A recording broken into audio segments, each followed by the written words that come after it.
There ain't no more middle ground. Daniel Greenfield's column for Saturday, June 30th, 2012, being read by Adam Taxin. Daniel Greenfield's columns in general can be found at sultankanish.blogspot.com. Here is There Ain't No More Middle Ground. There is no more neutrality in the world, said Black Panther leader, civil rights activist, and fun-loving rapist Eldridge Cleaver. You either have to be part of the solution or you're going to be part of the problem. There ain't no more middle ground. We live in Eldridge Cleaver's world now, a world with no more middle ground, where not doing anything does not mean you will be left alone. This is no longer a nation founded on the curious premise that the government should leave people alone unless they are causing problems. That peculiar idea was held by a nation of farmers and merchants who fled religious persecution and whose great contribution to human history was the notion that governments shouldn't be all-powerful and that everyone should mind their own business when it comes to other people's affairs. Our present-day rulers revile them as racist slave owners who only cared about money, but they also happen to be racist slave owners who only care about money, and they have far more of both. The average American still holds the fanciful belief that if he isn't annoying anyone, he should be left alone. To the people running his country, this is as bizarre and unworkable as phrenology or the geocentric theory or handing out universal health care without also compelling everyone to buy it. This is not a nation where people are left alone anymore.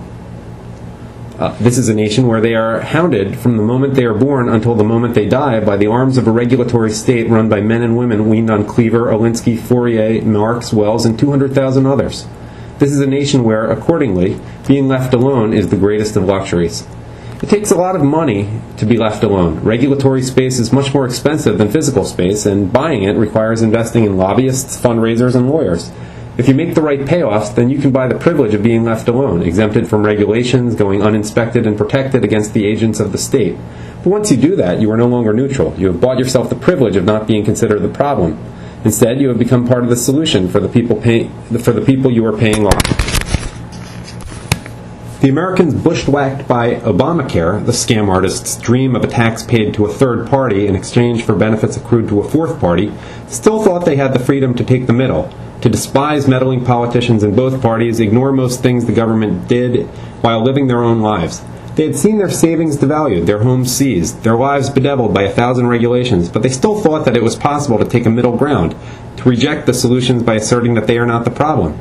They did not understand that in Cleveland, in Alinsky Town, and Obamaville, no one opts out. Either you volunteer or you get drafted. Raise your hand or you will be called on anyway. Not volunteering to be part of their agenda means you are the problem. You, sitting right there in your chair, watching these words move across your screen, are the problem. A problem 311 million human souls strong. You eat too much, or you don't pay enough taxes. You drive your car too often. You haven't bought solar panels for your roof. You browse extremist websites when you should be browsing government informational sites for tips on how to do or not do all of the above. But most of all, you still don't understand what a great problem you are for the people running this country into the ground between the Atlantic and the Pacific. They keep trying to solve you, but you don't go away. There is no neutrality when dealing with people who reject the very concept of neutrality, who draw everyone into the long columns of their spreadsheets and catch everyone in their spider's web. There is no middle ground with people who don't believe there is a middle ground, who believe that every human on earth is part of the problem and can only opt out of being the problem by joining up with them and following their directives.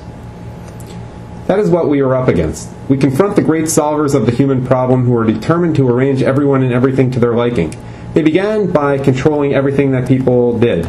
Now, they have moved on to controlling what people don't do. If you live, if you breathe, if you stir, move your muscles, track moving objects with your eyes, then there are obligations imposed on you. Obamacare is one of the final declarations that there is no opting out. Even if you don't drive, own a home, own a business, own a dog, or do one of the infinite things that bring you into mandatory contact with the apparatus of your local, semi-local, translocal, national, or global government, you are committed to a task from maturity to death. Your mission is to obtain health insurance, and in a system in which you become the ward of the government as soon as you taste air, it is the price that you pay for being alive. In a free country, you are not obligated to do things simply for the privilege of breathing oxygen north of the Rio Grande and south of Niagara Falls.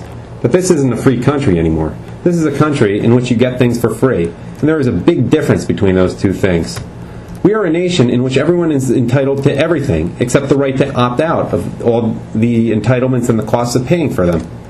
We may not have the Bill of Rights anymore, but we have a hell of a bill to settle, and every year the deficits keep making it bigger and bigger. Our forefathers passed on to us a Bill of Rights, and we shall pass on to our descendants a bill. A tremendous bill, which can be unrolled from the mountains to the prairies to the oceans white with foam, and all the way across the ocean to China. The Bill of Rights was a list of things that the government could not do. The bill is a list of things that the government has done. It's an endless bill, because we have an endless government that is doing things all the time. And though we didn't do any of them, we are still stuck with the bill. Even if we could reach into our pockets and settle the bill with a couple of loose trillion-dollar bills, this bill doesn't just demand money, it demands power. If all that government officials did was go to Vegas, give each other prizes, and sing silly songs, then the bill would be large, but it wouldn't ask for a piece of our soul. But the amount of money that the government spends is almost beside the point. The amount may bankrupt us, it may destroy our economy, it may turn us into debt slaves, but it's secondary to how the money is being used. It's bad enough to be eaten out of house and home, worse to be forced to feed the occupying army that is taking away your freedoms one by one. People often talk about the First and Second Amendments. The Fifth comes up, and even the Fourth. But how often do we think about the Third Amendment, that old relic of a time when we were ruled by a distant power with no concern for our lives or our freedoms? No soldier shall, in time of peace, be quartered in any house without the consent of the owner. It's one of the few amendments that goes unnoticed.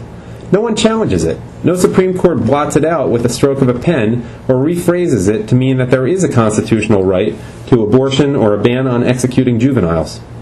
There is no occupying army quartered in our homes. They have sizable barracks with marble floors, gleaming chandeliers, and metal detectors through which you must pass in order to meet with even one of their lower officers.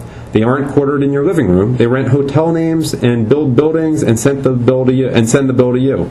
And then they send you another bill, which informs you that they have decided that the war on obesity, the war on healthcare, or the war on the economy requires you to do a set number of things, the costs of both the doing and the enforcement to be borne by you. The old kings used to play chess games with human chess pieces, a metaphor for how they saw their power over their subjects. The new kings or czars play with hundreds of millions of chess pieces. They assess how many pieces they have in a census, determine what kind of pieces they are, and pass laws telling them where to move, where to buy, and how to live. And they are no more tolerant of pawns who fail to move when ordered to than the old kings playing human chess in their gardens. In the last century, the great solvers went to work on a national and global game of human chess. They called this game by various names: the New Deal, the New Frontier, Hope and Change, or most commonly, Social Justice. The real name of the game is There Ain't No More Middle Ground. Either you are a New Dealer, a New Frontier, a Hope and Changer, a liberal, a donor, an activist, and an organizer, or you are on the wrong side. You might think that you are standing in the great moderate middle, the open-minded frontier of the old American, but the frontier and ground are both gone. There is only Problem Town and Solutionville, and the bulldozers are coming to knock down Problem Town next week and deport its residents to Solutionville. Obamacare is the bus to Solutionville. It is the problem that is you being solved in the same inept brute force fashion that the great solvers solve everything in.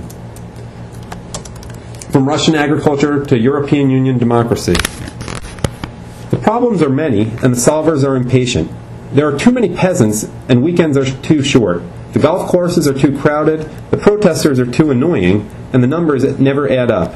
Each problem keeps needing to be solved many times, but they have already moved on to the next problem, and the one after that, and the great mass of problems that some people still call America. The American bushwhacked still wonder what happened. When did this stop being a free country? Then they finish pumping their gas, buy their sodas, paying several taxes on each, and completing a transaction for two commodities whose production and distribution involve more laws than the entire legal codes of Rome and Greece combined, and then drive home, where they begin making notes for next year's taxes while reading how the latest laws will affect them. On the television, an anchor with carefully molded hair and the grave look of the career idiot who has learned to disguise this fact by always appearing concerned about something, interviews an activist who is proposing new regulations as the only responsible thing to do. If you aren't part of the solution, she says with equally grave sincerity, then you are part of the problem. The American bushwhacked nod along because the proposal seems so reasonable. Who doesn't want to do something for the children, the oceans, the endangered red-banded shrub, the people somewhere who don't have something, and that sincere young woman who really seems passionate in a way that few are anymore? Then he turns back to his desk, somewhere in the great middle ground that once was, studies the tax forms again, and wonders when this stopped being a free country. The end.